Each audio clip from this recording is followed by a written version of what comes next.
Oi gente, tudo bem? Mais uma vez agradeço por você estar assistindo esse vídeo, sempre me acompanhando, e eu espero que eu esteja ajudando vocês aí que sempre me acompanham nos seus problemas do dia a dia, tanto aqueles produtores profissionais quanto aquelas produtoras e produtores que têm um pequeno cultivo no quintal, na chácara, no sítio, onde for, tá bom?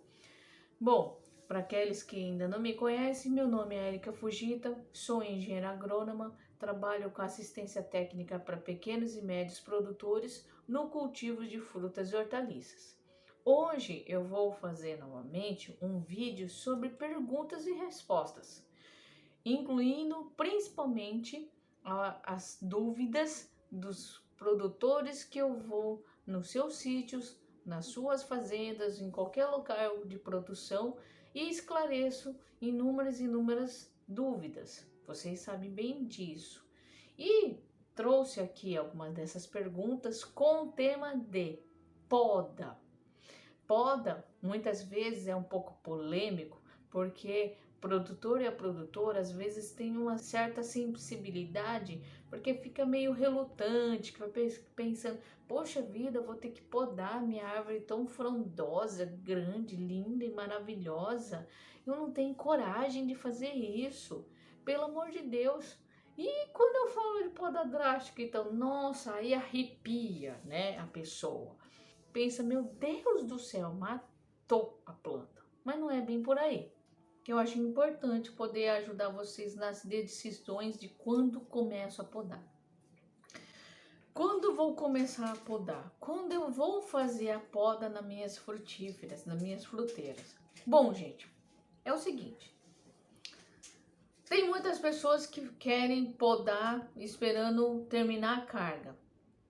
Isso é interessante, só que vocês têm que observar também a necessidade da planta. Tem algumas espécies que se você deixar ela continua a frutificar, né, florescer. Só que nem sempre isso é bom. Então é interessante, por exemplo, frutíferas de clima semitemperado, como as plantas cítricas, né? Cítrico seria laranja, limão, limão cravo, lima e etc. Elas têm o mesmo comportamento de poda. Se você deixar, quando elas estão bem nutridas, com irrigação, num ambiente que se adaptou muito bem, etc e tal, ela vai ter uma floração contínua. O ideal é vocês deixarem somente no máximo estourando muito 2 florações, porque senão você vai desgastar demais a planta. E aí não vai ter frutos com qualidade, que é sabor, doçura, textura e também tamanho, porque não adianta, né, você trabalhar com frutos leves, principalmente se for aquele destinado para fazer suco, por exemplo. Tem até isso. As empresas de frutas que trabalham com suco concentrado ou até mesmo suco integral, principalmente utilizando laranjas como matéria-prima, elas levam em consideração o rendimento de suco. Não é simplesmente você encher o caminhão e pá, vai lá, seja o que Deus quiser. Não é assim. E vendo por esse modo, nós temos que controlar esse tipo de comportamento. Então, muitas vezes a planta tá com flor e tá com fruto, mas aí eu vou fazer uma poda. Mas por que, Eric, eu vou fazer isso? Vou retirar essas partes que tá começando a formar botão? Ah, gente, é o seguinte. Muitas vezes eu falo para o produtor fazer a poda em cada talhões, os talhões diferenciados, em tempo diferenciado, para ele poder ter maior disponibilidade de oferta de fruto. Isso quando você não tem interferência do clima também. Mas, fazendo dessa forma, você concentra principalmente a produção da planta na safra que ela melhor se adapta. Gente, a gente tem que respeitar a planta também. Não tem como a gente esgoelar ela e fazer ela produzir o ano todo sempre muito. Não tem como. Se você acabar trabalhando dessa forma, um pomar que pode durar 30 anos, por exemplo, vai reduzir para metade, 15, 20 anos. Olha o que você deixou de lucrar porque você foi lá e esganou a planta de tanto produzir. Não pode fazer isso. Nós temos que respeitar esse comportamento da planta, porque senão não vai dar certo, ok? Dessa forma, o que é necessário observar? Primeiro, você quer adequar a sua safra através da poda, porque todas as plantas aceitam a poda e ela vai brotar, tá? Ela vai brotar sim, ela não vai morrer. Já falamos sobre isso. Dessa forma, se eu direciono essa formação de brotos que vai me resultar numa flor lá na frente, então eu consigo já arquitetar quais são a minha safra. Só que não sai muito do tempo normal. O que eu posso fazer? Vamos supor que a safra de uma planta, de uma frutífera, seja somente 2 meses. Eu posso aumentar um mês para mais cedo ou um mês para mais tarde. Então eu posso fazer uma colheita precoce ou uma mais tardia, aumentando a oferta de fruto. Se eu aumento a oferta de fruto para um mês antecipado e para um mês mais tarde, eu ganho um período maior de oferta. Nisso eu consigo entrar na concorrência. Lembra, comidinha, sem adubação esquece.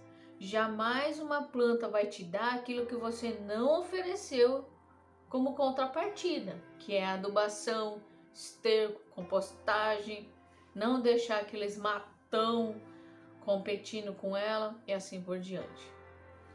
Dessa forma nós podemos fazer a poda. Nas frutas cítricas dá para fazer desse jeito sim, por que não? Condicionando. E também as tropicais. As tropicais, diferente da temperada, que tem específicos períodos do ano, né? Específico período do ano para produzir, eu vou conseguir fazer com que ela aumente a janela. Tem algumas espécies, que nem, por exemplo, a goiabeira, ela tem o hábito de produzir o ano todo com poda. Pode fazer uns experimentos aí muito doidos. Pega uma goiabeira já adulta, bem estabilizada, bonita. Corta e poda somente metade dos ramos e outra deixa. Nessas podas que você fez na metade da planta, ela vai induzir a formação de broto, porque está permitindo a radiação solar a incidir num ramo ou num pequeno tronco que estava sombreado, por exemplo. E aí vai formar ramo e ele vai frutificar. Já do outro lado, vai se manter, ele vai continuar com o mesmo crescimento natural.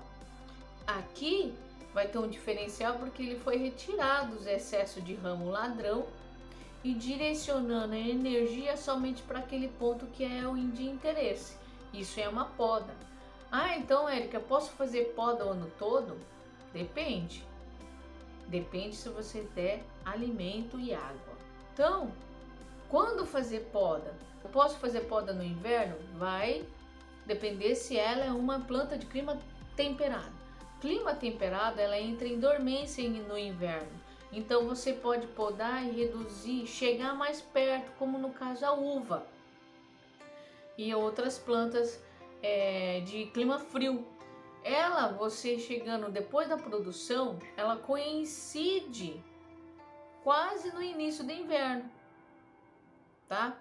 Então isso é uma característica da planta. Então nesse fator, ela vai fazer o quê? Você produziu, você colheu, né?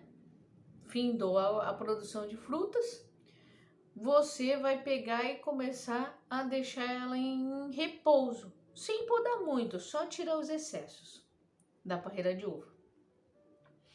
E ali em diante, passando uns 20 dias, você vai ver que ela vai começar a cair folha. No inverno é uma característica dessas plantas, vai ficar amarelada, marronzada e cai. Isso é normal para plantas de clima de frio, é uma característica dela. Só que no nosso país não tem frio suficiente que neva, porque ela faz isso para proteção.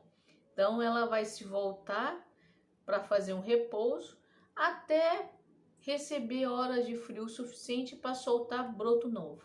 Isso é comportamento normal. Nesse momento, eu não aconselho vocês podarem. Eu espero que vocês tenham aproveitado.